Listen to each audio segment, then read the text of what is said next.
सबसे बड़ा जो टास्क होता है बिजनेस को ग्रो करने के लिए वो होती है टीम।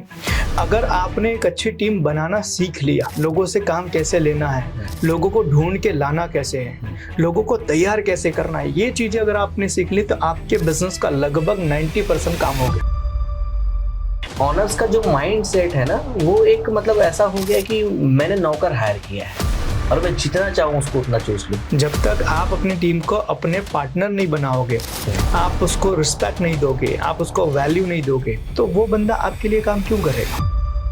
एक बिजनेस ओनर वो सारी फैसिलिटी देता है और वो सारी छूट दे रहे हैं उनको कि आप इतने बजे आओ, जैसे आपको काम करना है वो सारी, बट टीम उस चीज़ का मिसयूज़ कर रही है। हमारे यहाँ सिस्टम है, हमारे यहाँ मैनेजमेंट है, उसके बावजूद भी टीम उस चीज़ का मिसयूज़ कर रही है और ऑनर को ना मैनिपुलेट करने की कोशिश किया जा रहा है। नमस्कार सर। नमस्कार। कैसे हैं सर आप? बढ़िया, बहुत बढ़िया सर। काफी टाइम के बाद चीजें हम लोग लेकर के आए हैं। बहुत सारे डिस्कशन हुए सर, बट आपकी जो एक्सपर्टी है सर, आज उसका यूटिलाइज करेंगे हम लोग चीजों को कि हर एक बिजनेस ओनर चाहता है उसका बिजनेस ग्रो करे। Right. But sir, business grow करने में बहुत जेन्युइन सा क्वेश्चन है और सबके माइंड में ये रहता है कि बिजनेस को ग्रो करने में ऐसे कौन कौन से चैलेंजेस और कौन कौन से हर्डल्स आते हैं। एक तो वो चीज है सर।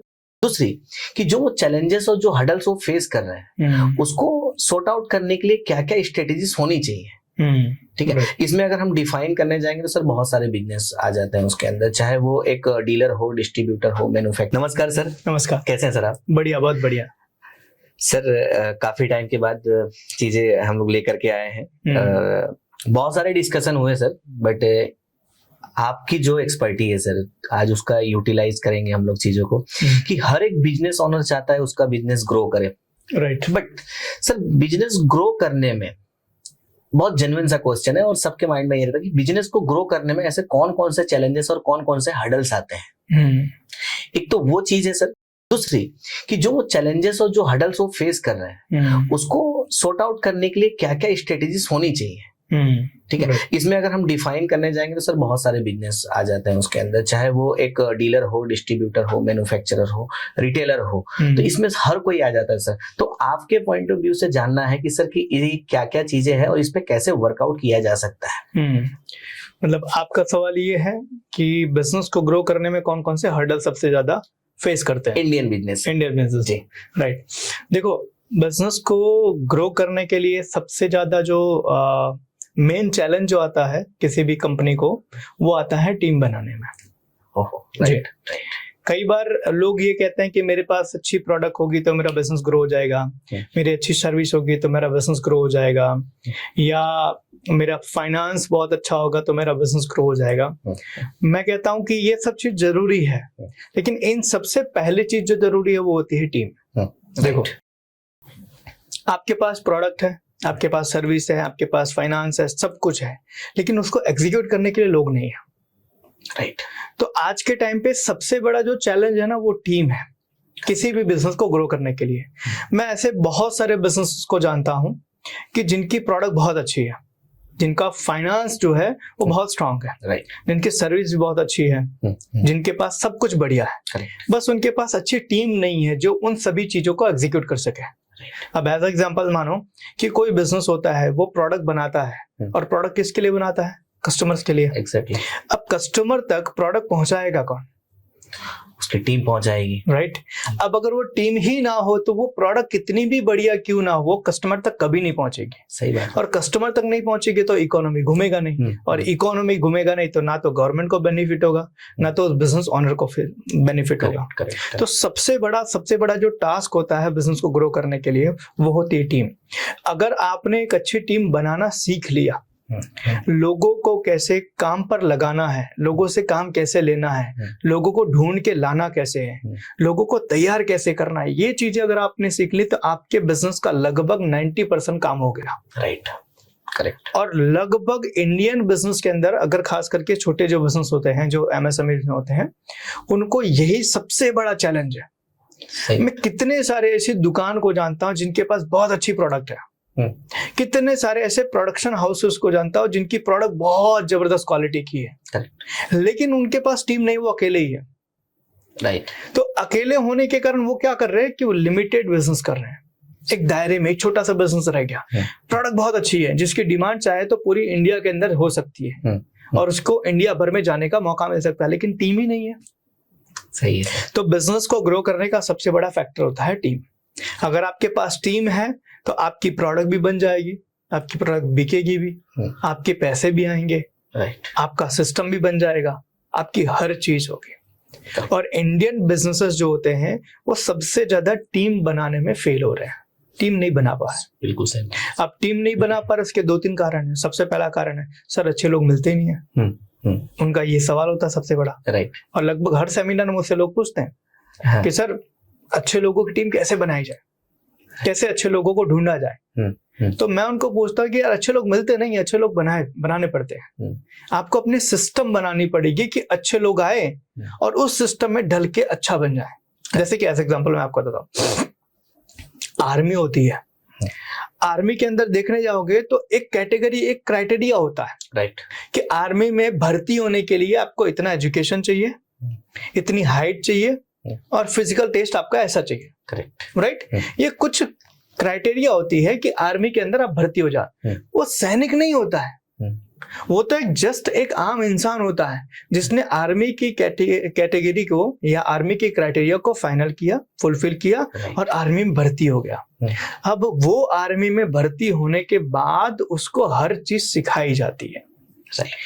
कपड़े कैसे पहनना है, खड़े कैसे रहना है, सल्यूट कैसे करना है, गन कैसे चलाना है, कोऑर्डिनेट कैसे करना है, इंफॉर्मेशन कैसे देनी, ये सब चीजें उनको सिखाई जाती है। और उनका सिस्टम इतना जोरदार है, इतना बढ़िया है कि एक रॉ डेटा आता है जो एक आम इंसान होता है और वो उस सिस्टम, उस ट्रेनिंग से गुजरने के बाद में 1-2 साल के बाद एक ऐसा सैनिक बन जाता है जो चलता फिरता बम होता है। Correct sir. राइट जी।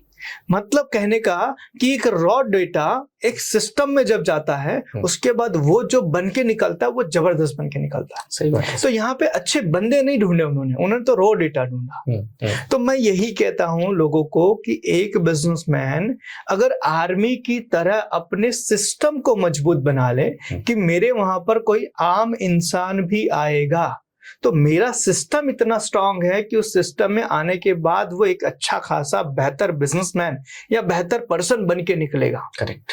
अगर ये सिस्टम को डेवलप कर ले एक बिजनेसमैन तो कहीं ना कहीं उसको अपनी टीम को बनाने में बहुत आसानी हो जाएगी। और यहीं पर इंडियन बिजनेस में छोटे छोटे जो टीम मेंबर, छोटे बिजनेसमैन है वो फेल हो रहे हैं। अब एक दुकान है, दुकान अच्छा खासा प्रोडक्ट बिक रहा है, बहुत पुरानी दुकान है, लोगों का भरोसा है, लेकिन बिजनेस उसका लिमिटेड है। करेक्ट।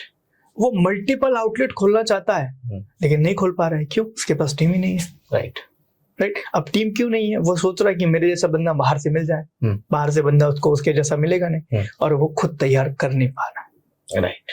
तो टीम ना तैयार कर पाने के कारण वो अपने बिजनेस को बड़ा नहीं कर पा रहा। तो मेरे कहने से या मेरे मानना जो है वो ये है कि बिजनेस का सबसे बड़ा हर्डल जो होता है टीम बनाना। और अगर टीम को बनाना एक बिजनेसमैन सीख जाए तो बिजनेस को कैसे बड़ा करना है ना वो इजी हो जाएगा। लेकिन सर ये चैलेंजेस तो ये भी आएंगे ना उसमें कि वो सारा काम वही करने जाएंगे। अगर मेरी एक्सपर्टी नहीं है सर उस काम करने की, बट मैं फिर भी करने जाऊंगा तो क्या मैं अपनी जो मेरी जो स्किल है या मेरी जो एबिलिटी है मैं वो नहीं कर पाऊंगा, और जो मैं कुछ नया करने की कोशिश कर रहा हूँ तो वो तो होगा ही नहीं सर। राइट। बिल्कुल समझना इस चीज को कि एज एग्जांपल आप टीम नहीं बनाना जानते हो, आपको टीम नहीं बनाना है तो 2 चीज है, या तो ऐसे बंदे को ढूंढ लो जो आपकी टीम बना के दे सके। राइट। एज ए कंसल्टेंट किसी को आप हायर कर लो, ठीक है। या तो दूसरा ऑप्शन ये है कि आप खुद टीम कैसे बनाते हैं वो सीखना शुरू करो। इतना टाइम है नहीं। राइट। तो बेटर ऑप्शन ये है कि आप ऐसे कंसल्टेंट को लेकर आओ ना जो आपके लिए टीम बना के दे सके। राइट। आपका एचआर डेवलप कर सके, आपका सिस्टम बना सके। आप ऐसे लोगों को लेकर आओ और उनको थोड़ा पैसा देना पड़े तो आपको क्या प्रॉब्लम है? आपका बहुत बड़ा प्रॉब्लम सॉल्व हो रहा है ना। करेक्ट। आपका बिजनेस का ग्रोथ क्यों रुक रहा है? क्योंकि टीम नहीं है। टीम नहीं है तो आपका बिजनेस ग्रो नहीं हो रहा है। तो टीम का प्रॉब्लम या तो आप खुद सॉल्व करो या तो ऐसे बंदे को लेकर आओ जो आपकी उस प्रॉब्लम का सॉल्यूशन करके दे। करेक्ट। लेकिन इसके बिना आप आगे तो नहीं बढ़ सकते। राइट। सही बात है सर। राइट। तो ये टीम बनाना सबसे इंपॉर्टेंट टास्क होता है एक बिजनेस के अंदर। लेकिन सर फिर उनका वही सारा सिनेरियो आने लगता है, रूटीन फिक्स हो जाता है कि टीम आ गई है, टीम काम नहीं कर रही है, या फिर उनका प्रेशर होना, या उनके माइंडसेट में, जैसे मैं बैठा हुआ था आज सुबह में, मेरा डिस्कशन हो रहा था कि ऑनर्स का जो माइंडसेट है ना, वो एक मतलब ऐसा हो गया कि मैंने नौकर हायर किया है और मैं जितना चाहूँ उसको उतना चूस लूं। तो इसके बारे में सर क्या है? यही तो हमारे सबसे बड़ा कहते हैं ना दुर्भाग्य है आज के टाइम पर। अभी भी कुछ बिजनेसमैन ऐसे हैं कि जिनका जो माइंड है ना अभी भी चेंज नहीं हुआ, जिनका माइंडसेट अभी भी बदला नहीं है। अभी भी उनका माइंडसेट वो पुराना लाला वाला है। राइट।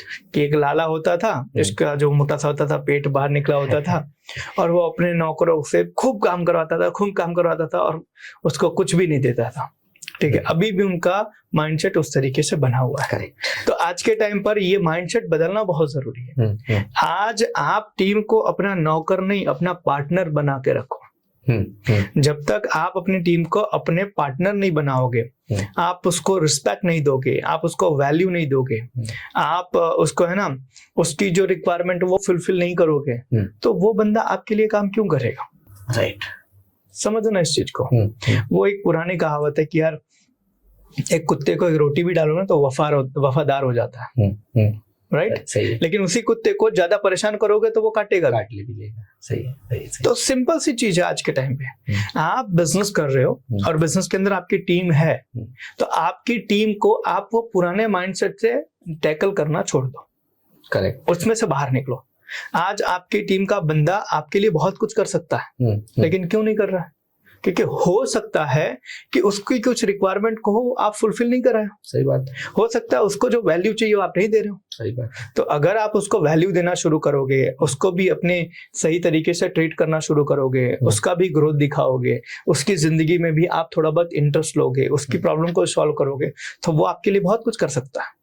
राइट। और ये चीज आज बहुत जरूरी है। आज के टाइम पे समझो, आज जो नए नए स्टार्टअप्स हो रहे हैं, जो बहुत शॉर्ट टाइम के अंदर बहुत बड़ा हो जा रहे हैं, उनको आप देखोगे तो उनके वहां पे जो लोग हैं, उन लोगों ने बहुत सारी चीजों में कस्टमाइजेशन किया है। बैठने में, आपको बैठना कहाँ है, आप वहां मन करो, आपको जिस तरीके से पहन के आना वो पहन के आओ, आपको जैसे काम करना वैसा, मतलब फ्लेक्सिबिलिटी दी है। और फ्लेक्सिबिलिटी देने के बाद में उनके वहां पर जो लोग आ रहे हैं वो लोग भी उस तरीके से काम कर रहे हैं कि भाई फ्लेक्सिबिलिटी है तो चलो बढ़िया काम करते हैं।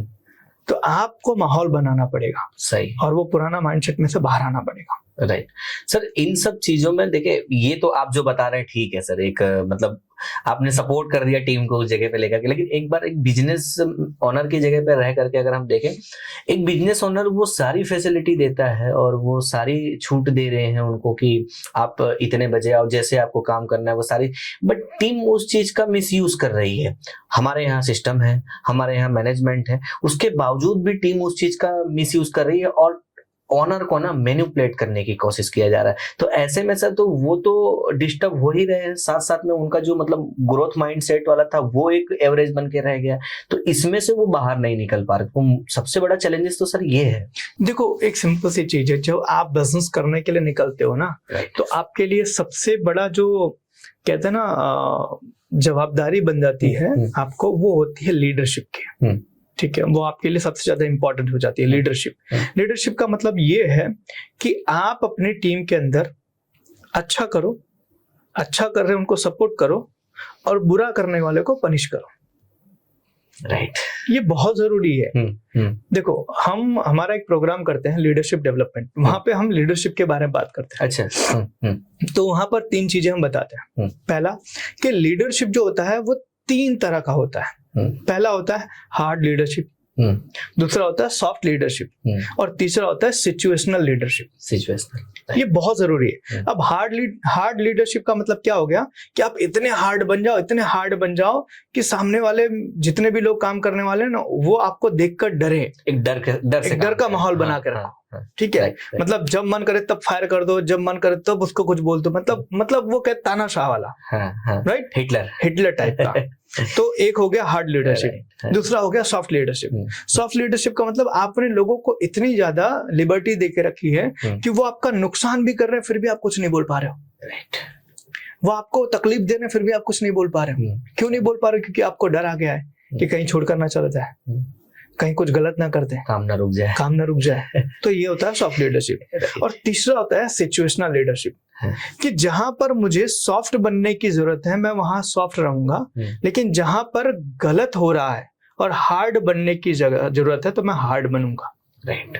मतलब सिचुएशन के हिसाब से मैं अपनी पर्सनालिटी चेंज करूंगा। किसी को अप्रिशिएट करना है तो मैं भरपूर अप्रिशिएशन करूंगा, राइट। लेकिन किसी को डांटना है तो वहां पर भी मैं कोई कसर नहीं बाकी रखूंगा, जैसे को तैसा। जैसे को तैसा। राइट। इसको कहते हैं सिचुएशनल लीडरशिप। तो ये सिचुएशनल लीडरशिप आज के टाइम पे सबसे ज्यादा जरूरी है। तो ये क्वालिटी एक टीम में होनी चाहिए, एक ऑनर में होनी चाहिए? ये ऑनर में होनी चाहिए, जो बिजनेस को लीड कर रहा है, अच्छा, जो बिजनेस को चला रहा है। अगर आप सिचुएशन के हिसाब से अपनी पर्सनालिटी को डेवलप नहीं करोगे तो या तो कुछ लोग ऐसे होंगे, आप बहुत हार्ड होगे तो लोग आएंगे नहीं, और अगर आप सॉफ्ट हो तो लोग आपका नुकसान कर देंगे और आप कुछ बोल नहीं पाओगे। Right, right. तो एज अ ऑनर मुझे अपने अंदर सिचुएशनल लीडरशिप डेवलप करनी पड़ेगी। करेक्ट। मुझे जहां पर हार्ड बनना है वहां हार्ड बनने की रिक्वायरमेंट है वहां हार्ड बनूं, जहां पर सॉफ्ट बनने की रिक्वायरमेंट है वहां सॉफ्ट बनूं। तो ऐसे में तो सर जो टीम है उनको टाइम टू टाइम मोटिवेट करना पड़ेगा, टाइम टू टाइम ट्रेन करना पड़ेगा। एज अ कंसल्टेंट वहां पे ट्रेनिंग वगैरह भी उनको ऑर्गेनाइज करनी पड़ेगी, तो जाकर के वो चीजें सिचुएशन उनके अंडर कंट्रोल में आ पाएगी। दोनों चीज करनी पड़ेगी, ट्रेनिंग भी करनी पड़ेगी, मोटिवेशन भी करना पड़ेगा, और साथ साथ में उनका रिपोर्टिंग लेकर उनको टाइट भी करना पड़ेगा। राइट। उनकी गलतियों के ऊपर उनको डांटना भी पड़ेगा, उनको बोलना भी पड़ेगा। कहीं ना कहीं सर ये मुझे कम होता नजर आता है कि बहुत सारी कंपनियां वहां पे ट्रेनिंग वगैरह ना करवा करके, वो मतलब मोटिवेट ना करके वो काम ज्यादा थोपना पसंद करती है। तो ऐसे में सर मतलब शोषण किसका हो रहा है, कंपनी का या एक ऑनर का या फिर एक एम्प्लॉय का? देखो, अगर कोई कंपनी ऐसी है जहां पर वो अपनी टीम को बहुत काम करवा रही है, कोई ट्रेनिंग नहीं, कोई मोटिवेशन नहीं, कोई एक्टिविटीज नहीं, कोई फन नहीं, कुछ भी नहीं, तो वहां टॉक्सिक माहौल हो जाता है। राइट। और ऐसी सिचुएशन में लोग ज्यादा लंबा टाइम रुकते नहीं है। फिर होगा क्या, आपके वहां से छोड़ के जाएंगे बंदे, फिर नया बंदा लेकर आओ, नया गिल्ली नया दाव, पैसा वाला हो गया। फिर नए बंदे को ढूंढो, उसको तैयार करो, फिर उसको काम पर लगाओ। तो ऐसे टाइम में लोग टिकते नहीं है। आज एक सर्वे कहता है कि आज के टाइम पर एक एम्प्लॉई एक कंपनी में बहुत ज्यादा 6 महीने तक काम कर रहा है। 6 महीने का टाइम पीरियड हो गया। 6 महीने के बाद वो चेंज कर रहा है, 6 महीने के बाद वो नई नौकरी ढूंढ रहा है। और ऐसा क्यों? तो उसकी वजह यही है कि उनके वहां पर सिर्फ काम हो रहा है। राइट। और आज के टाइम पर देखो, मैंने कहीं पर ये चीज बताई भी थी और इसके ऊपर बहुत सारे लोगों ने रिएक्ट भी किया था। आप जब जॉब करते हो, ठीक है, तब आप अपनी तकलीफ को समझते हो। आप जॉब कर रहे हो तो आप अपनी तकलीफ समझ रहे हो, ठीक है, कि यार मुझे सुबह जल्दी आना पड़ता है, मुझे दिन भर काम करना पड़ता है, शाम को घर जाना पड़ता है, सैलरी का प्रॉब्लम, ये प्रॉब्लम, वो प्रॉब्लम, सब कुछ समझते हो। राइट। राइट। लेकिन जैसे ही आप मालिक बनते हो, आप एम्प्लॉय की प्रॉब्लम भूल जाते हो। फिर आप वो भूल जाते हो कि यार मैं भी एक टाइम पे एम्प्लॉय था और एज ए एम्प्लॉय मैं भी ये सारी चीजें एक्सपेक्ट करता था। उस टाइम पर आप भूल जाते हो, और यही गलती हो रही है। Right. आज के टाइम पर मैं बहुत सारे बिजनेसमैन को देखता हूँ कि जब वो खुद नौकरी करते थे तब बोलते थे यार संडे को छुट्टी मिलना चाहिए, लेकिन जब वही बिजनेसमैन बने तब बोले संडे को छुट्टी क्यों चाहिए? समझना। Right. पहले वो क्या बोलते थे जब वो खुद नौकरी करते थे कि यार ओवर टाइम मिलना चाहिए। जैसे ही वो बिजनेसमैन बने अब बोलते ओवर टाइम क्यों? समझना इस चीज को। पहले जब वो एम्प्लॉय थे तब बोलते थे यार ट्रेनिंग मिलनी चाहिए, थोड़ी फन एक्टिविटी होनी चाहिए। लेकिन जैसे वो बिजनेसमैन बने वो अपने लोगों के लिए भूल गए। अब बोलते हैं कैसी एक्टिविटी, कैसी फन एक्टिविटी, काम करो, 12 घंटे करो। एग्जैक्टली। तो ऐसी सिचुएशन माहौल टॉक्सिक हो जाता है, और इस टॉक्सिक माहौल के अंदर फिर लोग ज्यादा टाइम टिकते नहीं है। फिर वो आपकी कंपनी में बैठ के दूसरी जगह नौकरी ढूंढते हैं। राइट, सही है। तो यहाँ पर अधिकतर जो शोषण होता है वो एम्प्लॉय का होता है। और एज ए एम्प्लॉय अगर आप एम्प्लॉय की तकलीफ को समझना शुरू करो तो शायद हो सकता है कि आप बहुत सारी गलतियां करने से बच जाओ। सही बात है। वो एक पुरानी कहावत है ना, जब तक दूसरे के जूते में पैर नहीं डालोगे तब तक पता नहीं चलेगा कि कितनी तकलीफ है। और एक ऑनर जो होता है वो एम्प्लॉय के जूते में पैर जल्दी डालना नहीं चाहता, सही, और इसीलिए उनको उनकी तकलीफ समझ में नहीं आती। लेकिन ये अपवाद है। अपवाद भी कैसा है कि कुछ जगह पर एम्प्लॉय भी यही गलती करते हैं। राइट, ठीक है, कि एम्प्लॉय की तरफ से ये होता है कि भाई ऑनर थोड़ी लिबर्टी दे रहा है, थोड़ी सी छूट दे रहा है, तो आप उसका मिसयूज मत करो।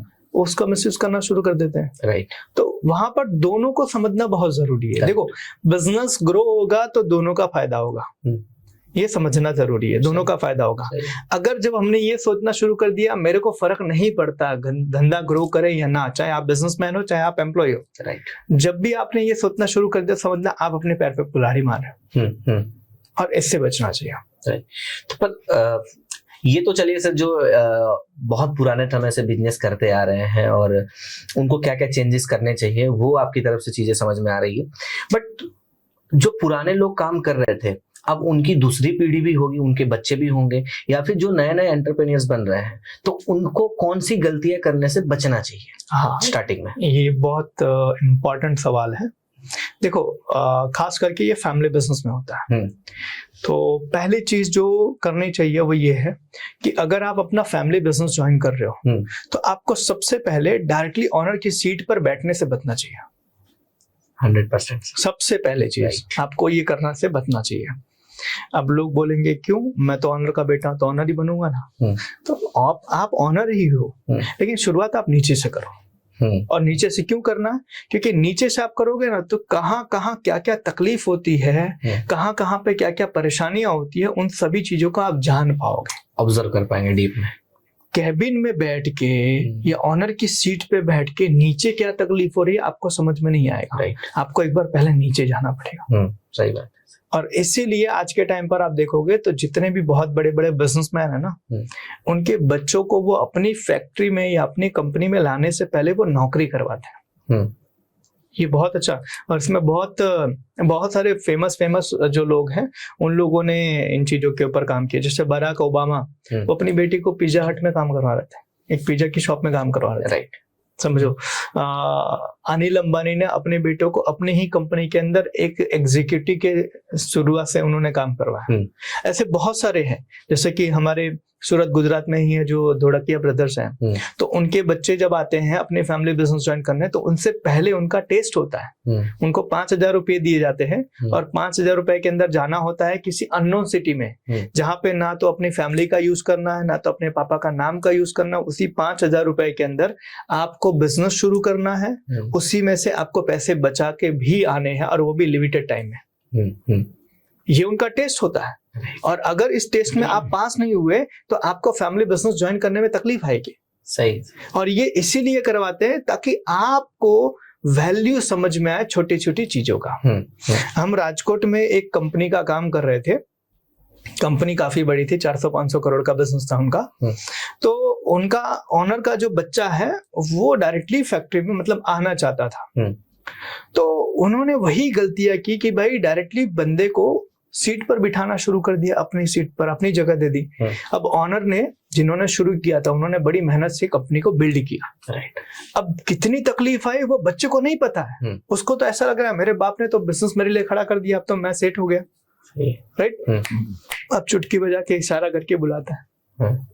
तो ऐसे एक इंसिडेंट हुआ, तो हमें उस कंपनी ने बुलाया एज ए कंसल्टेंट। हम गए उन कंपनी के अंदर, तो बोला कि सर हमारी कंपनी को ऑर्गेनाइज करना है, कैसे कर सकते हैं, क्या क्या। तो हमने फिर काम करना शुरू किया। तो हमने एनालिसिस करना शुरू किया। तो हमारा एक पार्ट होता है टीम एनालिसिस। तो टीम एनालिसिस के अंदर हमने उनकी टीम से बात करना शुरू किया। तो उसमें एक पर्सन थे जो लगभग वहां 25 साल से काम कर रहे थे, और वो बड़ा ईमानदारी से उन्होंने 25 साल तक काम किया। उनके साथ मैं बैठा, मैंने पूछा, मैंने बोला सर एक बात बताइए, अगर कंपनी का जो मालिक है अभी, उनकी जगह उनका बच्चा कल को अगर कंपनी का मालिक बनता है तो आपका रिएक्शन क्या रहेगा? उन्होंने बोला मैं छोड़ दूंगा सर, मैं कंपनी छोड़ दूंगा। मैंने बोला क्यों? बोले सर जिनके साथ मैंने 25 साल काम किया वो आज भी मुझे भाई करके बुलाते हैं। और ये कल का छोकरा आया जो मेरे सामने पैदा हुआ, ये मुझे चुटकी बजा के बुलाता है। राइट। मतलब मैंने 25 साल इस कंपनी को काम दिया इसलिए कि आज मेरी वैल्यू ये है, मतलब मैं छोड़ दूंगा। तो मैंने ये चीज महसूस की कि यार आप जब अपने फैमिली बिजनेस में किसी को ऐड करते हो तो उसको आप जितना नीचे से शुरू करोगे ना, वो उतना और मैच्योर हो गया। राइट। तो मैच्योर होगा तब वो आपकी सीट के काबिल बनेगा। देखो इस कुर्सी पर बैठना, ऑनर की कुर्सी पर बैठना बड़ा छोटा सा इंसिडेंस है, लेकिन वहां तक पहुंचने के लिए अपनी वैल्यू बनाना वो बहुत बड़ी चीज है। राइट। लोगों की नजर में आपको अपनी वैल्यू बनाने के लिए बहुत सारी चीजें करनी पड़ती है। लोग ऐसे ही आपको एक्सेप्ट नहीं करते। करेक्ट। तो आपको अपने फैमिली बिजनेस में किसी को ऐड करना है तो शुरुआत नीचे से करो। राइट। और ये बहुत जरूरी है फैमिली बिजनेस में। सही है सर। मतलब इन शॉर्ट यही है कि अगर कोई दूसरी पीढ़ी आ रही है बिजनेस को टेक ओवर करने, तो उनको ग्राउंड लेवल की नॉलेज होनी चाहिए, बहुत जरूरी है। सही है सर। सही सर। ऐसे में सर एक और चीज ख्याल आती है कि इंडियन बिजनेस है, लोग बड़े मासूम है सर ये लोग, और ये ना देखा देखी काम करते हैं कि मतलब बाजू वाले ने किया मैंने कर लिया।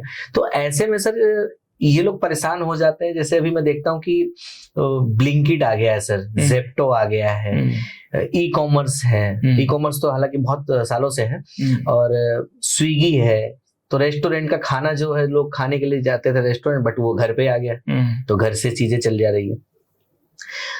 दुकान वाला जो किराने की दुकान लेकर के बैठा है, उसके लिए स्विगी जेप्टो आ गया, इंस्टामार्ट आ गया, जो 10 मिनट में सामान पहुंच जाता है। अगर मुझे लेने जाना तो मुझे भी 15-20 मिनट लगता है बाजार से सामान लाने में, लेकिन 10 मिनट में वो लोग घर पे डिलीवर कर दे रहे हैं। तो सर ऐसे में क्या फायदा और क्या नुकसान है? देखो फायदा और नुकसान तो बहुत सारे हैं। फायदा एक ये है कि दुनिया बड़ी तेज हो गई है। राइट। आज के टाइम पर क्या है कि लोगों को बहुत ज्यादा किसी चीज का वेट नहीं करना है। तो फायदा इसका सबसे कि आपको झट से सामान मिल जाएगा। Correct. आपको ज्यादा वेट करने की जरूरत नहीं है। वो किसी ने एक जोक कहा था कि भाई आप नहाने के लिए बाथरूम में गए, आपने शावर चालू किया, बाद में पता चला आपका शैम्पू खत्म हो गया है। आपने तुरंत ब्लिंकिट कर दिया, 10 मिनट में आपका शैम्पू आपके घर पे आ जाएगा, आप नहा सकते हो। तो नहाते नहाते आप अपना शैम्पू ऑर्डर कर सकते हो और आपको बीच में ही मिल जाएगा। ये तो दुनिया इतनी तेज हो गई है, मतलब कि इसका फायदा यही है कि आपकी हर चीज बड़ी स्पीड से हो रही है। आपको पहले रेस्टोरेंट में जाना होता था, रेस्टोरेंट के टाइम पे आपको पार्किंग ढूंढनी है, फिर आपकी गाड़ी टो ना हो जाए उसका ध्यान रखना है, फिर उसके बाद जाकर कई बार आपको वेट करना होता था रेस्टोरेंट के अंदर। और आज के टाइम पे ऐसा हो गया कि भाई उस रेस्टोरेंट का खाना आपको आधे घंटे के अंदर आपको घर पे मिल जाएगा, आपको कहीं जाने की जरूरत नहीं है। राइट। तो ये इसका फायदा है कि चीजें आपके लिए बहुत इजी हो गई है, बहुत आसान हो गई है। लेकिन इसका नुकसान ये भी है कि अब इसके कारण जो ट्रेडिशनल बिजनेस है ना, उनको तकलीफ आ रही है।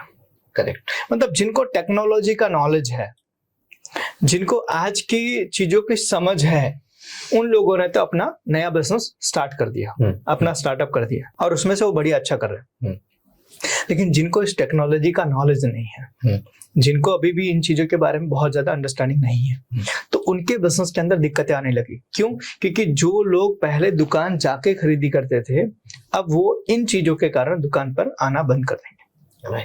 राइट। तो ये इसका सबसे बड़ा नुकसान है। दूसरा नुकसान है कि जैसे कि आपने ब्लिंकिट किया, तो ब्लिंकिट में ऑर्डर जिसको गया उसका 10 मिनट में डिलीवर करनी है। अब 10 मिनट की डिलीवरी अगर जल्दी नहीं होगी तो उसको रेटिंग नहीं मिलेगी। रेटिंग नहीं मिलेगी तो उसको फायदा नहीं मिलेगा, इंसेंटिव नहीं मिलेगा। तो वो 10 मिनट के चक्कर में कई बार सिग्नल जंप करता है, गाड़ी रफ ड्राइव करता है, रिस्क लेता है। और कई बार ऐसी ये चीजें घटनाएं देखने को मिली हुई है कि इन चीजों के कारण कई बार लोगों का देहांत तक हुआ, लोगों का इंसिडेंट में जाने गई है। खाली 10 मिनट में मुझे वो सामान वहां तक पहुंचाना है, इस चक्कर में। करेक्ट। तो ये इसके नुकसान भी हैं। राइट। तो दोनों चीज इसके हैं। अब एज अ बिजनेसमैन मुझे समझने की जरूरत है कि मुझे लोगों को सामान जल्दी तो पहुंचाना है, लेकिन उस चक्कर में किसी का जान जो है वो खतरे में नहीं पड़ना चाहिए। करेक्ट। उसके कारण किसी के जान पर नहीं आनी चाहिए। राइट। और एज अ बिजनेसमैन ये मेरी जवाबदारी बनती है कि मैं अपने फायदे के कारण किसी की जान दाव पे ना लगा। तो ये आपको, आपके अकॉर्डिंग सर ये चीजें होनी चाहिए या नहीं होनी चाहिए सर? मेरे हिसाब से नहीं होनी चाहिए, क्योंकि देखो सिंपल सी चीज है, आप 10 मिनट की बात कर रहे हो, कल को कोई कंपनी आएगी बोलेगी 5 मिनट में दूंगा, तो 10 मिनट वाला जो कस्टमर है वो 5 मिनट में शिफ्ट हो जाएगा, लेकिन रिस्क किसका बढ़ेगा? जो डिलीवरी करने वाला। करेक्ट। जो डिलीवरी करने वाला उसका रिस्क बढ़ेगा, उसके जान पर आएगी। राइट। और सबसे बड़ी चीज, ऐसी बड़ी कंपनी को फर्क भी नहीं पड़ता है, फिर किसी की जान चली गई है, उसकी फैमिली अनाथ हो गई, उसके बच्चे अनाथ हो गए, उसके घर में वही बंदा अकेला कमाने वाला था, पूरी फैमिली खत्म हो गई, लेकिन कंपनी को कोई फर्क नहीं पड़ा, थोड़ा कंसोलेशन देकर खत्म हो गया, साइड कर दिया। सही बात है। तो मेरे हिसाब से ये चीज नहीं होनी चाहिए, और गवर्नमेंट को इन चीजों के लिए स्ट्रिक्टली नियम बनाने चाहिए कि भाई आप बिजनेस करो, लेकिन आपके बिजनेस करने के तरीके में किसी के जान जाने की संभावना नहीं होनी चाहिए। राइट। ये चीज होनी चाहिए। अभी रिसेंटली किसी एक मिनिस्टर ने इस चीज के ऊपर बात भी की। करेक्ट। राइट जी। तो मेरा कहना है कि गवर्नमेंट को इसके ऊपर काम करना चाहिए। राघव चड्ढा जी ने ये प्रस्ताव रखा है। जी जी जी। तो ये अभी ये चीजें तो है सर, ये होती रहेंगी। एक बिजनेस माइंड सेट है कि इसको हम कितना इजी और तरीके से कर सकते हैं, और कंपनी अपना फायदा देखने के चक्कर में ये सब चीजें कर रही है, ये आपका कहने का मतलब है सर। जी। तो अभी इन सब चीजों में एक और चीज आती है सर, कि जैसे बहुत सारे स्टेट्स हैं सर अलग अलग, या बहुत सारी ऐसे सिटीज हैं जो जानी मानी है, तो उनमें और क्या डेवलप करने की रिक्वायरमेंट है, ताकि जिसकी वजह से वो उनकी सिटी ऊपर आए, उनका स्टेट ऊपर आए, और उनकी जो कंट्री है वो ऊपर आए। देखो, आज किसी भी कंट्री या किसी भी स्टेट को अगर ऊपर आना है तो वहाँ की इकोनॉमी बढ़नी चाहिए। करेक्ट। और इकोनॉमी बढ़ने का सबसे बेहतरीन तरीका है बिजनेसेस। जितने ज्यादा आपके स्टेट में बिजनेस डेवलप होंगे, इंफ्रास्ट्रक्चर मजबूत होगा, टैक्सेशन आपको मिलेंगे। करेक्ट। तो जिस भी स्टेट को या जिस भी कंट्री को अपने आप को रेज करना, अपने आप को और बेहतर बनाना है, तो वहां पे बिजनेसमैन को सपोर्ट करना पड़ेगा। करेक्ट। आज के टाइम पर कोई बहुत अच्छा पर्सन थे जो बातचीत कर रहे थे, ऐसे ही मैंने कोई वीडियो देखा, बोले यार इलोन मस्क अगर इंडिया में पैदा होता तो क्या इतना अमीर बन पाता? समझो इस चीज को। तो बोला नहीं बन पाता, क्योंकि यूएस में बिजनेसमैन को बहुत ज्यादा चीजों का फायदा है, गवर्नमेंट उनको बहुत सपोर्ट करती है, गवर्नमेंट उनके बहुत फेवर में है। Correct. उनके हिसाब से पॉलिसीज बनाती है, उनको फंडिंग मिलती है, उनको इंफ्रास्ट्रक्चर मिलता है, उनको सपोर्ट मिलता है, उनको हर चीज मिलती है। Right. और इस कारण से ही उनको और करने का मन करता है। और यहीं पर इंडिया के अंदर क्या है कि आप बिजनेस शुरू करने का प्लान कर रहे हो, तो बिजनेस शुरू करने में इतनी अड़चने आ रही है, गवर्नमेंट उसके ऊपर बहुत ज्यादा सपोर्टिव नहीं है। गवर्नमेंट के लोग जो बैठे हैं वहां पर भ्रष्टाचार खाने में बैठे हैं कि मुझे क्या मिलेगा। राइट। समझो इस चीज को, मुझे क्या मिलेगा, इन चीजों के चक्कर में पड़े हुए हैं, जिसके कारण एक बिजनेसमैन जो है ना, वो अपना बिजनेस बड़ा करना चाहता है, लेकिन वो बोलता है मैं बड़ा करूंगा तो मैं खुद फंस जाऊंगा। राइट। एक इंसान बिजनेस शुरू करना चाहता है, लेकिन उसको इतने सारे तकलीफें झेलने का मौका मिलता है, झेलना पड़ता है, कि वो बोलता है छोड़ो ना, ऐसे बड़ी नौकरी कर लेते हैं। इंटेलिजेंट लोग जो अपने इंडिया के अंदर बिजनेस करे तो इंडिया को बहुत आगे लेकर जा सकते हैं, वो लोग क्या कर रहे हैं, इंडिया छोड़कर जा रहे हैं, राइट, दूसरी कंट्रीज के अंदर जा रहे हैं। आज मानो मैं अभी न्यूज पढ़ रहा था कि दुबई गवर्नमेंट, समझो दुबई गवर्नमेंट वो बिजनेसेस को इनवाइट कर रही है कि आप आओ, हम आपको 24 आवर्स के अंदर लाइसेंस, बिजनेस का लाइसेंस बना के देंगे, क्या बात, विद इन 24 आवर्स। और यहाँ तो 240 दिन लग जाए। एग्जैक्टली। समझो इस चीज को कि भाई 24 घंटे में आपको लाइसेंस बन के मिलेगा, आपको कोई टेंशन लेने की जरूरत नहीं है, पूरा का पूरा, वो भी टैक्स फ्री।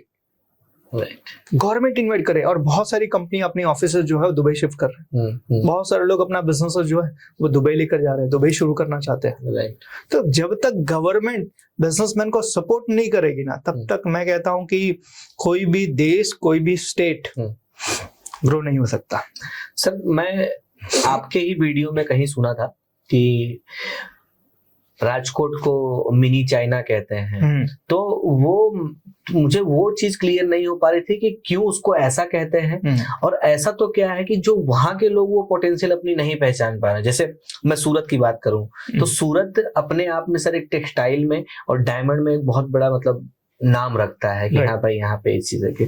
तो वो जो आप राजकोट को लेकर के बात कर रहे थे, तो वैसे तो और भी बहुत सारे ऐसे जो मतलब गुमनाम सिटी होंगे या फिर स्टेट होंगे। बिल्कुल बिल्कुल, ऐसे बहुत है। समझो, अभी आप लोग को आइडिया होगा, तो गवर्नमेंट ना one nation one state one city one product की बात कर रही है कि भाई एक सिटी के अंदर एक प्रोडक्ट फेमस होना चाहिए। Right. उसके बारे में राजकोट को मिनी चाइना इसलिए कहा जाता है क्योंकि राजकोट के अंदर आप कोई भी चीज लेकर चले जाओ, इंजीनियरिंग की कोई भी चीज लेकर चले जाओ और बोलोगे मुझे ये बना के देना है, तो सेम टू सेम आपको बना के मिल जाएगा। राइट। और बनाने वाले जो लोग हैं वो कोई हाई क्वालिफाइड इंजीनियर नहीं है, अपने घर में ही उन्होंने अपनी लेथ मशीन डाली हुई है, अपने घर के अंदर ही पूरी की पूरी फैक्ट्री सेटअप करके रखी हुई है। और क्या जीनियस लोग हैं, एजुकेशन कम लेकिन उनका एटीट्यूड बहुत जोरदार है, कुछ भी बनाना बना देंगे, हो जाएगा। मतलब इस तरीके से वहां पर लोगों का एटीट्यूड है। बस दिक्कत यह है कि गवर्नमेंट उनको सपोर्ट नहीं करती है, उनको और भी बहुत सारी चीजों का नॉलेज ना मिल पाने के कारण उनकी ब्रांड नहीं बन पा रही है। राइट। वो ब्रांडिंग नहीं कर पा रहे हैं, वो राजकोट से बाहर और ज्यादा अपने बिजनेस को फैला नहीं पा रहे हैं। बाकी आज के टाइम पर आप देखो तो राजकोट के अंदर इंजीनियरिंग की छोटी से छोटी और बड़ी से बड़ी प्रोडक्ट आपको मिल जाएगी, हार्डवेयर की छोटी से छोटी बड़ी से बड़ी प्रोडक्ट आपको मिल जाएगी। आपको वहां पर, इसीलिए वहां पर लोगों को मतलब मिनी चाइना लोग कहते हैं राजकोट को। तो बहुत इंटेलिजेंस है लोगों को, लेकिन बस उनको गवर्नमेंट का सपोर्ट नहीं मिल पा रहा और नॉलेज उनको नहीं मिल पा रही है, जिसके कारण वो अपनी चीजों को बढ़ा नहीं कर पा रहे। इसी तरीके से आप समझो कानपुर के बारे में आपको पता होगा जी। कानपुर का फेमस क्या है? जूता चप्पल। राइट। तो कानपुर का जूता चप्पल पूरी दुनिया में पता है लोगों को, लेकिन कानपुर की कोई ऐसी ब्रांड आपको याद है जिसने पूरी दुनिया में बनाई हो? नहीं। क्यों नहीं बना पा रहा? बाहर के ब्रांड ही सारे चल रही हैं, भले वो मैन्युफैक्चरिंग करते हो। कोल्हापुर की चप्पल आपको पता है? राइट। लेकिन कोल्हापुर की कौन सी ऐसी ब्रांड है जो पूरे इंडिया में बड़े लेवल पे काम कर रहा है? क्यों नहीं कर पा रहे? जब तक इनको सपोर्ट नहीं मिलेगा ना तब तक। आज पता है मुझे कभी कभी हंसी आती है कि बहुत सारी पॉलिटिकल पार्टियां जो होती हैं अपना चुनावी मैनिफेस्टो जब निकालती हैं तब वो कहते हैं कि हम आएंगे तो इतना रोजगार देंगे, हम आएंगे तो ये कर देंगे, हम आएंगे तो वो कर देंगे। मैं कभी कभी सोच के हंसता हूँ कि कैसे देंगे? बिजनेसमैन को तो आप सपोर्ट कर नहीं रहे हो, तो कितनी गवर्नमेंट नौकरी निकालोगे? आज समझो ऑफिशियल 150 करोड़ लोग हैं ना, अनऑफिशियल 200 करोड़ होंगे। करेक्ट सर, इंडिया में ज्यादा ही होंगे सर, सर्वे करें तो। एग्जैक्टली। आप समझो कितनी नौकरियां गवर्नमेंट की निकालोगे, सबको गवर्नमेंट में डालोगे तो प्राइवेट में कौन करेगा? तो आप बिजनेसमैन को सपोर्ट नहीं कर रहे हो, उनके बिजनेस को खड़ा करने में हेल्प नहीं कर पा रहे हो, तो एम्प्लॉयमेंट जनरेट होगी कहां से? सही बात। और किस बेसिस के ऊपर आप इतना कमिटमेंट कर रहे हो? और हमारी भोली जनता भी कई बार उनकी बातों में आ जाती है, हाँ हाँ कर देंगे कर देंगे। तो ये थोड़ा सा गवर्नमेंट को सोचने की जरूरत है। बिजनेस को सपोर्ट नहीं करोगे तो आपकी कंट्री और आपका स्टेट ऊपर नहीं आ पाएगा। राइट सर, अभी के टाइम में मैं देख रहा हूँ जैसे उत्तर प्रदेश जिस तरीके से डेवलप कर रहा है अभी, चाहे वो मतलब स्पिरिचुअली देखें या फिर बिजनेस के थ्रू देखें, वो बहुत अच्छा ग्रो कर रहा है सर। इवन अभी ऐसा मानना है कि वहां पे इंडिया का सबसे बड़ा एयरपोर्ट भी बनने जा रहा है उत्तर प्रदेश में। तो क्या उस तरीके का सोच हर एक स्टेट में होना चाहिए? बिल्कुल होनी चाहिए, वही तो सबसे ज्यादा जरूरी है। आप समझो आज पूरी दुनिया गुजरात मॉडल के बारे में क्यों बात करती है? समझो आज मोदी जी को प्रधानमंत्री जो बनने का सबसे बड़ा श्रेय जाता है ना, वो गुजरात का डेवलपमेंट है। राइट। गुजरात को डेवलप किया हुआ है, गुजरात के अंदर बहुत सारी ऐसी चीजें की हुई है जो अदर स्टेट में अभी भी नहीं है, और इस कारण से मोदी जी को प्रधानमंत्री बनने का मौका मिला। और यही सेम चीज वहां पर योगी आदित्यनाथ जी कर रहे हैं। राइट। कि आज बिजनेसमैन जितना सूरत के अंदर या गुजरात में जितना इजीली बिजनेस को डेवलप कर सकता है, शुरू कर सकता है, अदर स्टेट में बहुत दिक्कत है। मैं आपको बताता हूँ, मैं एक स्टेट की बात करूंगा नहीं, नाम नहीं लूंगा। मैं एक स्टेट में गया था, उनके बिजनेसमैन जो थे, जो हमारे क्लाइंट थे, उनके साथ मैं गाड़ी में जा रहा था, एयरपोर्ट जा रहा था। तो मैंने उनसे बात की, मैंने बोला सर यहाँ की गवर्नमेंट कैसी है, सपोर्टिव है बिजनेसमैन को लेके? बोले कैसे सपोर्टिव सर? आपके साथ कोई घटना बन जाए और आप पुलिस स्टेशन चले जाओ और पुलिस स्टेशन वाले को अगर ये पता चल गया ये बिजनेसमैन है, तो सबसे पहले 2-5 लाख रुपए आपसे निकलवाएगा। आपका काम हो या ना हो बात की बात, खाली इसको पता चल जाए आप इंडस्ट्रियलिस्ट हो, आपसे पहले उसको 2-5 लाख रुपए चाहिए। ये माहौल है आज के टाइम पे, और ऐसी सिचुएशन के अंदर बिजनेस कोई कैसे करेगा? करेक्ट। तो आज ये माहौल है। और जब तक ये चीजें बंद नहीं होंगी ना, बिजनेसमैन को खुल के सपोर्ट नहीं किया जाएगा ना कि तुम बिजनेस को बड़ा करो, तुम बिजनेस को ग्रो करो, तुम बिजनेस को लंबे लेवल पे लेकर जाओ, बड़े लेवल पे लेकर जाओ, और गवर्नमेंट तुम्हारे लिए साथ है, जब तक ये चीज नहीं होगी ना, मैं आपको कहता हूँ गवर्नमेंट कितना भी चिल्लाए, कुछ भी करे, डेवलपमेंट नहीं हो सकता। तो सर इसमें आपका कितना % का मानना है कि महंगाई बढ़ने में सबसे बड़ा कारण ये है? ये गवर्नमेंट का नहीं, गवर्नमेंट का नहीं सर, गवर्नमेंट का तो चलिए ठीक है, हम डायरेक्ट उनको बोल भी नहीं सकते सर, अपने आप में वो सरकार है। तो जैसे आपने कहा कि सर कि उसको पता चल जाए तो बिजनेस ओनर से पहले 2-5 लाख रुपए डिमांड करते हैं, तो वो क्या करेंगे, 2-5 लाख रुपए चले दे भी दिए, तो फिर उसके बाद वो प्रोडक्ट में अपने मार्जिन बढ़ा देंगे। ऑब्वियसली अब वही चीज होगी ना, या तो उनके पास 2-5 लाख रुपए पड़े हो प्रॉफिट का और वो दे दे, ठीक है, या तो अगर उन्होंने कहीं से इंतजाम किया तो वो अल्टीमेटली उसका भार तो आएगा किसी न किसी प्रोडक्ट या किसी न किसी कस्टमर के ऊपर ही आएगा। तो कस्टमर को ही उसकी तकलीफ झेलनी पड़ रही है ना। अब अगर मानो कि करप्शन खत्म हो जाए, ठीक है, करेक्ट, कि भाई मैं एज अ बिजनेसमैन अपने बिजनेस को ग्रो करना चाहता हूं और मेरे साथ किसी भी तरह की कोई जाती नहीं हो रही है, मेरे बिजनेस को ग्रो करने में सपोर्ट किया जा रहा है गवर्नमेंट की तरफ से, अगर ये चीजें हो रही है तो जाहिर सी बात है कि जब मेरे प्रोडक्ट के ऊपर और कोई एक्स्ट्रा बर्डन नहीं है तो मैं सस्ता ही करूंगा ना। सही बात है सर, समझना इस चीज को, तो मैं सस्ता ही करके बेचूंगा ना, मुझे किसी को देना ही है। अभी दुबई के अंदर यही चीज है, गवर्नमेंट को देना ही नहीं है, उनको कोई इनकम टैक्स नहीं है। तो जब मुझे गवर्नमेंट को देना ही नहीं है तो मैं क्यों बहुत ज्यादा करूंगा, मैं आराम से बेचूंगा जो उसका ओरिजिनल प्राइस है। करेक्ट। तो यहाँ से गवर्नमेंट अगर सपोर्ट करती है बिजनेसमैन को तो ऑब्वियसली इसका फायदा जनता को भी मिलता है। राइट, सही बात है। तो ये बहुत जरूरी है, और जब तक गवर्नमेंट नहीं करेगी ये चीज ना, तब तक बिजनेसमैन को भी तकलीफ होगी और जनता को भी तकलीफ होगी। सर गवर्नमेंट से एक चीज याद आ गई सर कि आज भी बहुत लोग ना सर जीएसटी से जूझ रहे हैं सर। एक तो जीएसटी तो परेशान किया ही सर, उसके ही 1-2 साल बाद शायद कोविड भी आ गया था, उसने भी लोगों को तोड़ दिया। तो मैं आज भी सर बहुत सारे बिजनेस ओनर से मिलता हूँ ना, तो उनका एक ही चीज रहता है सर कि आज से 5 साल पहले, जो कोरोना से पहले, जीएसटी से पहले जो मैं बिजनेस कर रहा था ना, तो वो अब बात रही नहीं है बिजनेस में। कई लोग तो सर इस तरीके से रोते हैं या फिर वो इस तरीके से इमोशनल हो जाते हैं कि मैं इसको स्विच कर दूंगा, इस बिजनेस को बंद कर दूंगा। तो ऐसे में सर आज भी वो बाहर नहीं आ पा रहे, तो इसमें गलती किसकी सर? देखो, गलती मैं कहूंगा कि बिजनेसमैन के माइंडसेट की है। देखो एक चीज है, पहले आपका पूरा बिजनेस जो था अनऑफिशियल था, ठीक है, पहले आप जीएसटी नहीं भरते थे, आप टैक्स नहीं देते थे, आप कैश में धंधा करते थे और आप मजे कर रहे थे। राइट। अब इन सब का कहीं ना कहीं गवर्नमेंट को नुकसान हो रहा था। आप टैक्स नहीं दोगे तो गवर्नमेंट को पैसा कहाँ से मिलेगा? अब गवर्नमेंट को पैसा नहीं मिलेगा तो जाहिर सी बात है नीचे जो गवर्नमेंट जो जनता के लिए करना चाहती है वो होगा नहीं, तो अल्टीमेटली पूरी इकोनॉमी जो है वो घूमेगी नहीं।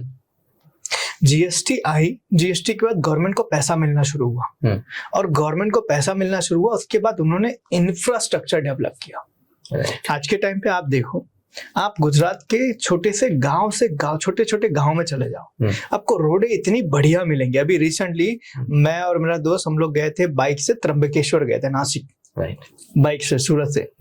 तो हम महाराष्ट्र में थे, महाराष्ट्र में हमें रोड में बहुत तकलीफ आई, लेकिन जैसे ही महाराष्ट्र का बॉर्डर हमने क्रॉस किया और हमने गुजरात में एंटर किया, हमें ऐसा लगा कि हम अमेरिका में आ गए। इस तरीके से रोड है और बाइक चलाने में बहुत मजा आ रही। तो मैं वही चीज सोच रहा था कि मैं बोला यार सोचो, गवर्नमेंट आज गुजरात में बिजनेस को बहुत ज्यादा सपोर्ट करता है। गवर्नमेंट बिजनेस, गुजरात की गवर्नमेंट गुजरात के बिजनेसमैन को बहुत सपोर्ट करती है। अब जिसके कारण यहाँ का इंफ्रास्ट्रक्चर बहुत अच्छा डेवलप हुआ है। अब यही चीज अगर हर स्टेट में होना शुरू हो तो पूरे देश की कायनात बदल जाएगी। सही बात। तो आज जो प्रॉब्लम है ना, ये जीएसटी का या कोरोना का नहीं है, ये माइंडसेट का है। आप अभी भी ये सोच रहे हो कि मैं अभी भी 2 नंबर वाला काम करूं और खुद मौजे करूं, और ये चीजें आप अपने अकेले के बारे में सोच रहे हो। राइट। जीएसटी आने के बाद आप कुछ परसेंट ही दे रहे हो ना गवर्नमेंट को, लेकिन बाकी का परसेंटेज जो आपका है वो तो आपका लीगल है ना, वो आपका ऑफिशियल है ना। पहले क्या होता था, पूरा अनऑफिशियल था। राइट। अब तो आपने जीएसटी भर दिया, बाकी का जो बचा वो आपका है। राइट। उसमें आप जो करो उसमें आपकी प्रॉब्लम, सही, आपका मन। ठीक है, लेकिन पहले जो कर रहा था उसमें आपको डर था, अब आपको डर नहीं है। तो जीएसटी आने के बाद नुकसान नहीं हुआ। जीएसटी आने के बाद लोगों को बिजनेस करने का एक लीगल तरीका मिला। और आज भी अगर कोई बंदा ये सोच रहा है कि यार पहले अच्छा था और अभी अच्छा नहीं है, तो मैं ये कहूंगा आप भविष्य के बारे में नहीं सोच रहे हो। राइट। कल को आपके बिजनेस में से चोरी हो जाएगा, आपको पता कैसे चलेगा? सही। आपका बिजनेस तो टोटली ऑफिशियली है ही नहीं, आपका पूरा कैश का बिजनेस है। लेकिन अब जीएसटी आने के बाद आपके पास हर चीज का रिकॉर्ड है। सही है। अब चोरी करना आपके बिजनेस में से लोगों को मुश्किल है। तो अब तो आपका बिजनेस ज्यादा सिक्योर हुआ। करेक्ट। तो यहाँ पर कोविड आने के पहले या जीएसटी आने के पहले जो बिजनेस का तरीका था वो कहीं ना कहीं बहुत ऑकवर्ड था। राइट। वहां पर चोरियां बहुत होती थी, वहां पर तकलीफें ज्यादा थी। जीएसटी आने के बाद चीजें बहुत ज्यादा सुधरी है। उसके बाद आप देखो, पहले के टाइम पे बिजनेसेस कम थी, जीएसटी आने के बाद तो बिजनेसेस लोगों ने और ज्यादा करना शुरू किया। करेक्ट। उसके बाद बिजनेस में लोगों ने इंटरेस्ट लेना शुरू किया। पहले के टाइम पे बिजनेस कुछ ही घरानों का खेल था, कुछ ही घरानों के मुट्ठी में था। बिजनेस करना मतलब कोई अगर आपको बोलता है मैं बिजनेस करता हूँ तो आपके लिए वो भगवान जैसा हो जाता था। राइट। और आज के टाइम पे हर बिजनेस में, हर छोटा सा कॉलेज में बच्चा जो पढ़ रहा है उसको बोलते हैं कि आप क्या करने वाले हो, तो बोलता बिजनेस करूंगा। कैसे आया इंटरेस्ट? ठीक, गवर्नमेंट ने इन चीजों को स्मूथ किया। करेक्ट। लेकिन अभी भी उतना स्मूथ नहीं हुआ है जितना होना चाहिए, और बहुत काम करने की जरूरत है गवर्नमेंट को, ताकि और बिजनेस को स्मूथनेस मिले, जिससे नए नए लोग बिजनेस में एंटर हो, नए नए बिजनेस के अंदर लोग आए और बिजनेस को ग्रो करे। बिजनेस ग्रो होगा तो इकोनॉमी अपने आप डेवलप होगी, और इकोनॉमी डेवलप होगी तो इंफ्रास्ट्रक्चर आप जैसा चाहो वैसा बना सकते हो। राइट। तो गवर्नमेंट को अभी भी काम करने की जरूरत है सर। लेकिन वो माइंडसेट से अभी भी नहीं आ पा रहे सर। आप एक बार के लिए उनको समझा भी देंगे, इन्फ्लुएंस भी हो जा रहा है, चीजें करने के लिए रेडी भी है, फिर भी उनके माइंड में यही बैठ जा रहा है कि मैं यार 2020 से पहले जो बिजनेस कर रहा था ना वो मेरा परफेक्ट था, अब जो मैं कर रहा हूँ ये कहीं ना कहीं डाउनफॉल। देखो कुछ चीजें है ना वो समय के साथ बदलना बहुत जरूरी है। मैं आपसे एक सवाल पूछूं, 10 साल की उम्र में जो कपड़े आप पहनते थे वो बढ़िया था कि नहीं? सर अगर सिचुएशनल बोले, अगर जनरेशन के हिसाब से बोले तो सर नहीं बढ़िया था। अच्छा, मैं आपसे दूसरा सवाल पूछता हूँ, 10 साल की एज में जो कपड़े पहनते थे आज वो पहन सकते हो? बिल्कुल नहीं सर। क्यों? सर हाइट बढ़ गई, बॉडी बढ़ गई। तो वही चीज तो मैं भी बिजनेस में बोल रहा हूँ। 2020 के पहले की दुनिया अलग थी, उसमें तरीका अलग था। 2020 के बाद की दुनिया बदल गई। तो अब 2020 के बाद 2025 में आप 2020 की स्टाइल से कैसे धंधा कर पाओगे? राइट। आज की तकलीफ कहाँ है? मुझे 10वीं की किताब पढ़ के 12वीं का एग्जाम पास करना है। Not possible. तो वही तो करने की बात हो रही है। लोग वही तो माइंडसेट लेके बैठे हैं। भाई 2025 में और 2020 में और 2025 में फर्क है। सही। तो यार 2020 के पहले का तरीका, 2020 के पहले की चीजें आप 2025 में करने जाओगे तो लोग एक्सेप्ट कहाँ करेंगे? 5 साल में पूरी दुनिया बदल गई है। सही है। 5 साल में इतने सारे सर्विसेज आए, इतने सारे स्टार्टअप आए, इतनी सारी सिस्टम आए, इतनी सारी चीजें आई। अब आप बोलोगे कि यार 2025 की चीजें मुझे नहीं करनी, 20 वाली करनी है। राइट। आज समझो, आज हम चैट जीटीपी के जमाने में है, एआई के जमाने में है। आज से 5 साल की 10 साल के बाद में और भी कुछ चीजें आ जाएगी। तो आप बोलोगे कि यार पहले चैट जीपीटी जो था वो अच्छा था, अब मुझे ये मजा नहीं आ रहा है। तो इसमें चेंज का माइंडसेट हमें लाना बहुत जरूरी है। परिवर्तन संसार का नियम हम सब जानते हैं, लेकिन मानते बहुत कम है इम्प्लीमेंट। हाँ। तो एज अ कंसल्टेंट सर एक ये चीजें है कि आपने हजारों बिजनेसेस को सर डेवलप किया, लाखों ऑनर्स को सर बिजनेस करने का तरीका सिखाया सर। तो इसमें आपकी तरफ से क्या सजेशंस रहेंगे, आपकी ऐसी क्या स्ट्रेटेजीज रहेगी जिनका वो माइंडसेट से बाहर निकल पाए, या फिर आप कैसे उनको हेल्प करेंगे? क्योंकि लाखों ऑडियंस जो है सर आपको देख रही है, तो उसका एक सोल्यूशन चाहिए सर। देखो, मैं कभी भी किसी भी बिजनेसमैन के साथ जब बैठता हूँ और उनके बिजनेस की जब बातें होती हैं तो सबसे पहले चीज मैं बोलता हूँ, सर पहले एक विजन बनाओ। आने वाले 5 या 10 साल के बाद का क्या प्लान है, क्या आप अपने बिजनेस को बड़ा करना चाहते हो, कितना बड़ा करना चाहते हो, उसका एक प्लान बनाओ। क्योंकि देखो, जब डेस्टिनेशन आपका फाइनल होता है तो रास्ते आप ढूंढ लेते हो। करेक्ट। आज के बिजनेसमैन की सबसे बड़ी जो प्रॉब्लम है ना, वो डेस्टिनेशन पता नहीं है, मुझे लेकर जाना कहाँ है, मुझे मेरे बिजनेस को कहाँ तक लेकर जाना है, ये क्लैरिटी नहीं है, जिसके कारण रास्ते तो मौजूद हैं लेकिन वो रास्ते उनके लिए किसी काम के नहीं है। करेक्ट। तो पहले डेस्टिनेशन ढूंढना बहुत जरूरी है। और जब भी हम किसी के साथ बैठते हैं तो सबसे पहला टास्क यही होता है, सर आप अपने 5 या 10 साल का विजन बनाओ कि मुझे इस रास्ते पर जाना है, मुझे यहाँ मेरे बिजनेस को लेकर जाना है। उसके बाद रास्ते ढूंढने के लिए तो हम बैठे हैं, रास्ते ढूंढ लेंगे, लेकिन पहले डेस्टिनेशन बताओ। करेक्ट। तो वही चीज होती है कि पहले डेस्टिनेशन ढूंढ लो। जब आप कोई ट्रैवल्स के पास जाते हो ना, तो आप उसको सबसे पहले यही बोलते हैं, मुझे गोवा जाना है। राइट। तब वो बताता है कि गोवा जाने के लिए आप फ्लाइट से जा सकते हो, आप ट्रेन से जा सकते हो, बस में जा सकते हो, अपनी खुद की व्हीकल लेकर भी जा सकते हो। Correct correct. आपका बजट कितना है उसके हिसाब से मैं आपको रास्ते बताता हूँ।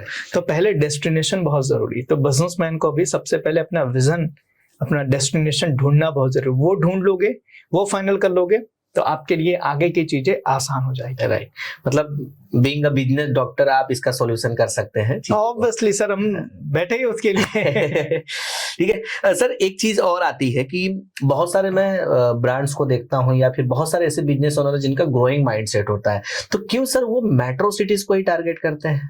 उसकी वजह ये है, देखो कि उनकी प्रोडक्ट मेट्रो सिटी क्यों बोलते हैं, उसकी एक चीज मैं आपको बताता हूँ कि जहां पर लोग चीजों को इजीली अडॉप्ट कर लेते हैं, परिवर्तन को इजीली एक्सेप्ट कर लेते हैं, वो मेट्रो सिटी में ज्यादा होते हैं। मतलब ऐसा कर सकते, थोड़े समझदार लोग कह सकते हैं, कह सकते हैं, समझदार कह सकते हो, या आप कह सकते हो कि नई चीजों को एक्सेप्ट करने का माइंडसेट करेक्ट उनका ज्यादा होता है। तो वो नई नई चीजों को ट्राई करने में उनको ज्यादा बिलीव होता है। राइट। तो जो बड़ी बड़ी ब्रांड्स होती है ना, वो मेट्रो सिटी की इसलिए ट्राई करती है, उसको एक्सपेरिमेंट के तौर पे, कि देखते तो हैं कि ये लोग हमारी चीजों का कैसा रिव्यू, कैसा फीडबैक देते हैं। राइट। और उनको पता होता है कि हम मेट्रो सिटीज में जाएंगे तो मेट्रो सिटीज के लोग हमारी चीजों को जल्दी एक्सेप्ट करेंगे, जल्दी एक्सपेरिमेंट हमें करके देंगे और इसका फीडबैक हमें देंगे। तो उसके हिसाब से हमें जहीं पर कस्टमाइजेशन करना है, कहीं पर हमें उसका पिवट करना है, कहीं पर हमें थोड़ा बहुत मॉडिफिकेशन करना है, तो हम कर पाएंगे। तो मेट्रो सिटी को टारगेट करने का सबसे बड़ा कारण यही होता है, वो एज अ एक्सपेरिमेंट करते हैं। राइट। कि मेरी मेट्रो सिटी के अंदर जो पब्लिक है वो मेरी चीजों को एक्सेप्ट कर रही है कि नहीं कर रही है। बट सर उनका वो ग्रो देख करके ऐसा लगता नहीं कि वो एक्सपेरिमेंट कर रहे हैं। देखो अब जाहिर सी बात है, उनको उनका टारगेट वही ऑडियंस होती है। अब जैसे एज एग्जांपल कोई नई चीज आई, कोई भी नई चीज आई, तो नई चीज को सबसे पहले ट्राई कौन करेगा? जो नई चीज ट्राई करने वाला है। अब जैसे जेनजी है, हम कहते हैं, जो अभी की जनरेशन है, जो 2000 के बाद की है, उसको जेनजी कहते हैं। तो ये जो ऑडियंस है, ये क्या करती है कि नई नई चीजें ट्राई करने के लिए बहुत एक्साइटेड रहती है। जैसे कि एज एग्जांपल आईफोन 17 लॉन्च हुआ, तो आईफोन 17 सबसे ज्यादा कहाँ बिका होगा? तो मेट्रो सिटी में बिका होगा। क्यों? क्योंकि वहां पे लोग जो नई नई चीजें ना ट्राई करने में ज्यादा बिलीव करते हैं। राइट। तो इसीलिए बड़ी बड़ी कंपनियां भी ना उन जगह पर ज्यादा फोकस करती हैं, क्योंकि वहां पर उनको नई चीजें परचेस करने के लिए, एक्सपेरिमेंट करने के लिए ऑडियंस मिल जाती है। राइट। तो ऑडियंस वहां होती है, इसीलिए ये जो कंपनियां हैं वो वहां जाती है, और वहां से उनको उनका प्रोडक्ट का फीडबैक वगैरह मिल जाता है, जिसके कारण उनके लिए वो चीजें और इजी हो जाती है। Correct correct. मतलब किसी भी ब्रांड को अगर अच्छा डेवलप करना हो अपना, अगर उनको और भी बिजनेस ओनर्स जो है जो नहीं चीजें समझ पा रहे, नहीं उनको क्लियर हो रही, तो वो मेट्रो सिटीज से अपनी चीजें स्टार्ट कर सकते हैं ताकि उनको अच्छा रिस्पॉन्स मिले। इसको मैनेजमेंट की लैंग्वेज में एक वर्ड आता है जिसको हम कहते हैं ये MVP, मिनिमम वाइबल प्रोडक्ट। मतलब एज एग्जांपल आप कोई प्रोडक्ट बना रहे हो, उसका प्रोटोटाइप आपने बनाया, आपने कोई एक्सपेरिमेंट के टाइप में आपने प्रोडक्ट बनाई। अब उस प्रोडक्ट को आप टेस्ट कहाँ करोगे? तो टेस्ट करने के लिए मेट्रो सिटी आपके लिए बेस्ट तरीका, बेस्ट जगह है, जहां पर लोग नई चीजों को एक्सेप्ट जल्दी करते हैं। करेक्ट। तो नई चीजों को एक्सेप्ट जल्दी करेंगे, फीडबैक जल्दी देंगे, तो आपकी प्रोडक्ट के अंदर आपको कहीं मॉडिफिकेशन करना है, कहीं आपको उसके अंदर सुधार करना है, तो आप कर पाओगे। तो इसीलिए मेट्रो सिटी जो होती है एक्सपेरिमेंट करने के लिए सबसे बेस्ट जगह होती है। सही। तो अगर कोई बिजनेसमैन अपने बिजनेस का, अपने प्रोडक्ट की एक्सपेरिमेंट करना चाहता है, कोई अपने बिजनेस को स्पीड में ग्रो करना चाहता है, तो मेट्रो सिटी अगर वो टारगेट करता है तो वहां पर उसकी, लेकिन हाँ ये भी खास ध्यान रखना है कि आपकी प्रोडक्ट वहां की ऑडियंस के लिए चलेगी कि नहीं, वो आपको पता होना चाहिए। फिर आप 1990 की प्रोडक्ट लेकर आ रहे हो और मेट्रो सिटी में जा रहे हो तो एक्सेप्ट नहीं करेंगे। Right right right. सही है सर। अभी मैं देखता हूँ, जैसे हम भी एक मेट्रो सिटी में बैठे हुए हैं सर, कुछ टाइम में मेट्रो आ जाएगा, तो यहाँ पे मेरा ऑब्जर्वेशन ये रहा है सर कि ज्यादातर जो गाड़ियां जो थी सर, अभी वो ई बाइक्स में आ गई है या फिर मतलब बैटरीज पे चलने लगी है। तो वो सवाल मेरा ऐसा है सर कि इससे कंपनियों का नुकसान है या कंपनियों का फायदा है, या फिर जो गवर्नमेंट का इसमें नुकसान है, या फिर जो पेट्रोल्स वगैरह ले डीजल लेकर के बैठे हैं उनका नुकसान है सर? देखो, जाहिर सी बात है, जैसे मैंने बताया, परिवर्तन संसार का नियम है, राइट। तो चेंजेस होते रहेंगे। करेक्ट। राइट। पहले एक टाइम पर ऐसा था, केरोसिन से चीजें चलती थी। करेक्ट। केरोसिन के बाद में पेट्रोल डीजल आया, इसके बाद में अभी आएगी इलेक्ट्रॉनिक व्हीकल, इसके बाद भी हाइड्रो आएगा, ठीक है, उसके बाद भी बहुत सारी चीजें आएंगी, मतलब ये आती जाएंगी, इसका कोई एंड नहीं है। इंसान जितना अपने आप को डेवलप करेगा, जितना बुद्धिमान होगा, वो अपने लिए और अच्छी अच्छी वस्तुएं बनाते रहेगा। करेक्ट। राइट।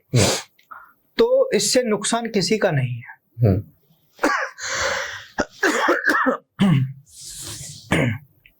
इससे नुकसान किसी का नहीं है, समझना।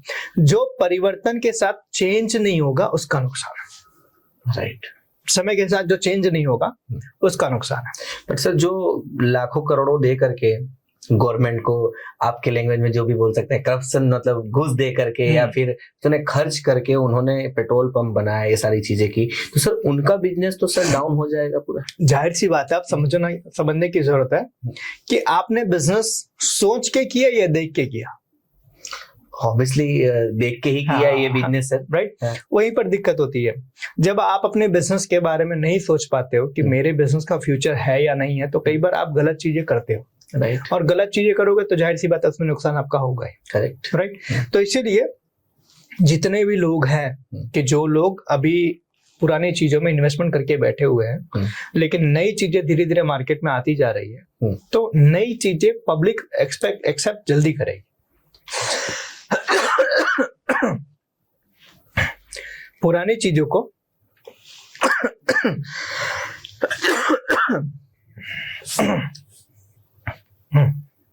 नई चीजों को एक्सेप्ट जो है जल्दी करेगी ऑडियंस, और पुरानी चीजों को धीरे धीरे चली जाएगी। एज एग्जांपल मैं आपको बोलूं, एक टाइम पे लूना बाइक बहुत फेमस था, M80 पैंडल वाला। राइट, बहुत फेमस था। आज आप उसका बिजनेस करने के लिए जाओगे तो क्या चलेगा? बिल्कुल नहीं सर, नहीं चलेगा। तो इसलिए परिवर्तन संसार का नियम है, तो अब परिवर्तन के साथ में आप धीरे धीरे अपने आप को चेंज करते जाओ तो आपको दिक्कत नहीं आएगी। लेकिन परिवर्तन नहीं करना चाहोगे तो डेफिनेटली आपको दिक्कत आएगी। Right right.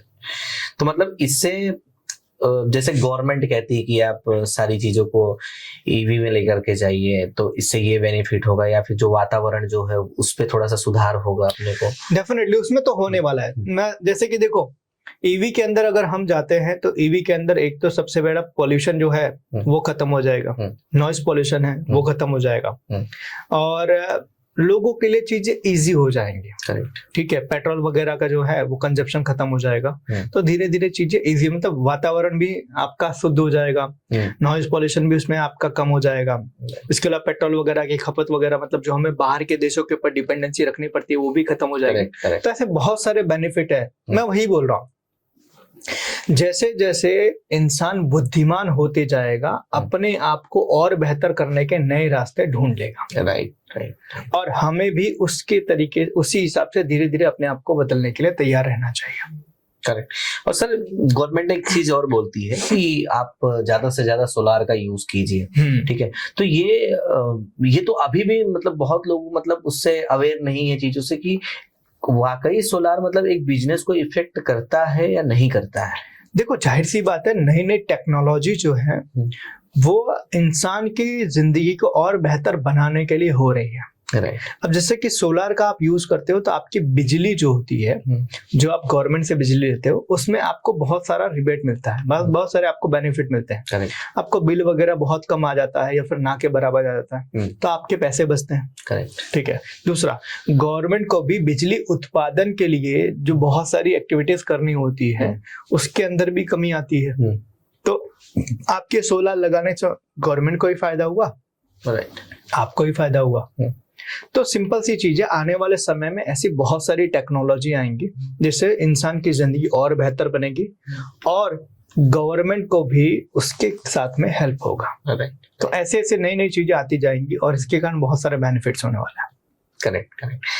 बहुत बहुत धन्यवाद सर। और काफी अच्छा आपने पूरा एक्सप्लेन किया कि इंडियन बिजनेस क्या होने चाहिए, स्टेट्स के बारे में आपने बताई बहुत सारी चीजें, गवर्नमेंट्स के स्कीम के बारे में आपने सारी चीजें बताई। तो आई होप कि बहुत सारे हमारे ऑडियंस होंगे जिनका ये सारी चीजें कवर भी हुआ होगा, जिनके मन में क्वेश्चन तो होगा। और आप जानते हैं सर कि ये इंडिया है, अंदर दबा लेंगे बाहर बोलेंगे नहीं। तो मैं चाहता हूँ कि एक बार आप बोलिए कि वो ज्यादा से ज्यादा आपसे क्वेश्चंस करें ताकि उनको हेल्प हो सके सारी चीजों में। बिल्कुल बिल्कुल। थैंक यू सो मच, आप यहाँ तक पहुंचे